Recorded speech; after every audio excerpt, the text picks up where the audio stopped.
Bonjour à toutes et à tous, c'est Kim Garros qui vous parle.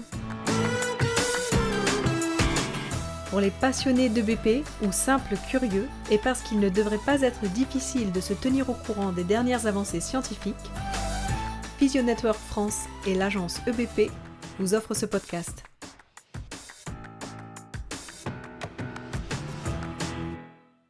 Pour le podcast de ce mois de juin, nous avons décidé de prendre l'analyse du Dr Sandy Hilton sur les capacités des kinésithérapeutes à identifier les facteurs psychosociaux chez les patients et les patientes souffrant de douleurs musculo-squelettiques. C'est une revue exploratoire. Il y a 3 points clés dans cette analyse. Le premier, c'est que les kinésithérapeutes du monde entier déclarent ne pas se sentir à l'aise pour évaluer les facteurs psychosociaux de la douleur musculo-squelettique. Le deuxième point clé est que le ou la thérapeute et les patients-patientes n'évaluent pas systématiquement la fonction de la même manière. Et enfin, le dernier point clé, c'est qu'une cohérence de la définition et de l'évaluation des facteurs psychosociaux est nécessaire. Alors voyons ensemble les contextes et les objectifs de cette analyse. Le modèle biopsychosocial a été élaboré en 1977 par Engel pour répondre au besoin de ne plus se concentrer exclusivement sur une seule cause de blessure, maladie ou dysfonctionnement, mais d'aller au-delà, voir la première référence à la fin du podcast. Depuis lors, le terme est devenu trop compliqué, certains le reconceptualisant et certains le rejetant, voir la deuxième et troisième référence à la fin du podcast. Lorsqu'un débat sain se poursuit sur la terminologie et le traitement clinique, le fardeau mondial de la douleur s'alourdit. Les kinésithérapeutes restent au premier plan des soins pour les personnes souffrant de douleurs musculo-squelettiques, les MS, et il est important de voir dans quelle mesure les déterminants sociaux de la santé sont identifiés et pris en compte dans les soins. Les auteurs de cet article soulignent l'avantage de la sensibilisation des cliniciens et des cliniciennes aux influences sociales et psychologiques de la douleur MS. Se référer au 4e article à la fin du podcast. L'objectif de l'article était de répondre à la question de savoir dans quelle mesure les kinésithérapeutes détectent les facteurs psychosociaux chez les patients et les patientes souffrant de douleurs musculo-squelettiques.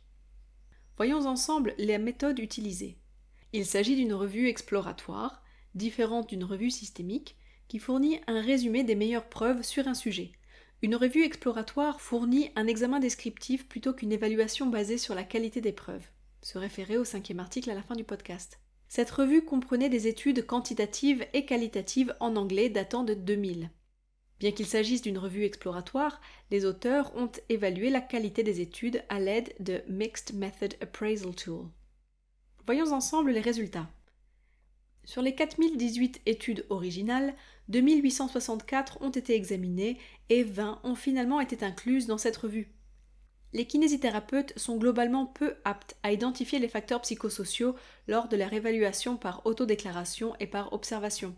Les résultats sont cohérents, quel que soit le pays d'où proviennent les études. Une des 20 études a eu une réponse positive, tous et toutes les thérapeutes de l'étude travaillaient en cabinet privé et avaient plus de 20 ans d'expérience.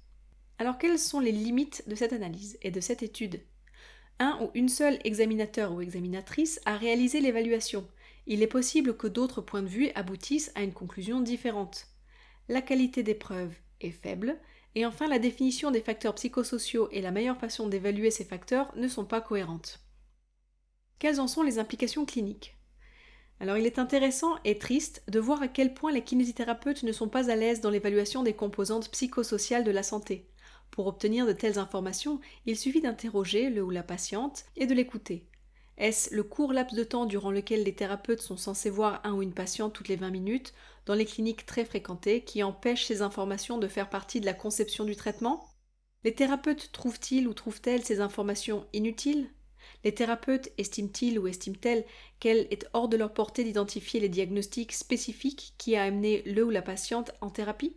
Nous faisons tous partie du monde dans lequel nous vivons. Les magasins, les transports, les interactions sociales, les capacités de se rendre à nos rendez-vous et d'en revenir, notre soutien social ou l'absence de soutien pour atteindre nos objectifs et nos pensées et croyances sur ces choses. Cela fait partie des influences psychosociales dans notre capacité à traiter les gens de la manière la plus soigneusement conçue pour garantir les résultats favorables après la thérapie. Nous sommes en mesure d'écouter la personne en face de nous et de lui demander « Qu'est-ce que vous entendez par mieux ?» et « Comment saurez-vous que vous allez mieux ?» Et même d'aller plus loin en demandant « Y a-t-il des choses dans votre vie qui compliquent la réalisation de ces objectifs ?» puis d'écouter la personne vous répondre. Nous n'avons pas à deviner ou juger sa réponse. Nous devons simplement croire cette personne. Si nous pouvons écouter nos patients et nos patientes lorsque nous leur posons des questions sur leurs objectifs et sur leurs obstacles à la réalisation de ces objectifs, nous incluons des facteurs psychosociaux. Et nous n'avons pas besoin de juger ces réponses ou de les classer ou de les justifier. Nous devons simplement écouter les gens et faire de notre mieux pour les aider à atteindre leurs objectifs. Nous devons simplement traiter les gens tels qu'ils sont et concevoir notre thérapie en fonction de leurs besoins et préférences uniques. Nous en sommes capables. Et nos patients et nos patientes en ont besoin.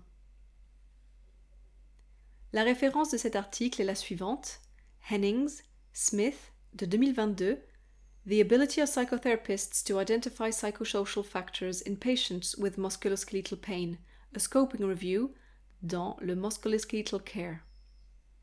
Il y a eu plusieurs références citées. La première, Smith, R.C., de 2022, The Biopsychosocial Revolution, dans Journal of General Internal Medicine.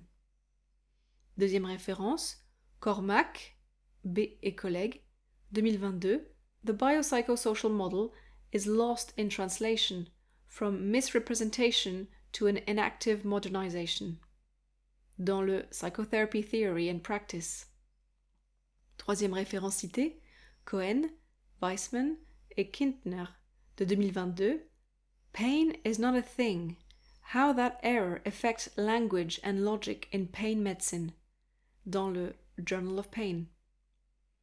Quatrième référence, Gray and Ho, de 2013, Psychotherapist Assessment and Management of Psychosocial Factors, Yellow and Blue Flags, in Individuals with Back Pain, dans le Physical Therapy Reviews. Et enfin la cinquième et dernière référence, Pham, MT et collègues, de 2014, A Scoping Review of Scoping Reviews, Advancing the Approach and Enhancing the Consistency, dans le Research Synthesis Method.